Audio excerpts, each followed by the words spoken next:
मानवत तालुक्यातील सावळी येथील शेतकऱ्याला महावितरणच्या गलथान कारभाराचा फटका बसला असून शॉर्ट सर्किटमुळे लागलेल्या आगीत शेतकऱ्याचे तब्बल 2 लाख रुपयाचे नुकसान झाल्याचे समोर आले आहे।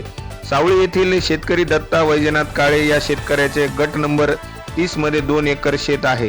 या शेतातील कडब्याच्या पेंड्या, त्याचबरोबर ज्वारी, संत्र्याची झाडे, ठिबक संच पूर्णपणे जळून खाक झाला आहे। यामध्ये शेतकऱ्याचे मोठ्या प्रमाणावर नुकसान झाल्याचे चित्र आहे। स्वाभिमानी शेतकरी संघटनेचे तालुका अध्यक्ष नामदेव काळे यांनी घटनास्थळी भेट देऊन नुकसान भरपाई न दिल्यास आंदोलनाचा इशारा दिला आहे। ठिबक, संत्र्याची झाडं आणि कडबा ज्याला कंस सुद्धा होते, ज्वारी पण त्याच्यामध्ये नुकसान झालेलं आहे।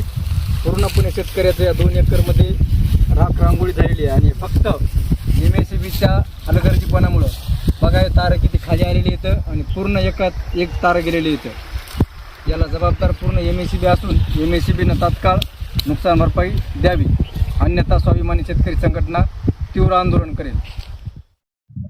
विविध बातम्यांसाठी आपल्या हक्काचं सत्यशील ऑफिशियल चॅनल सबस्क्राईब करा।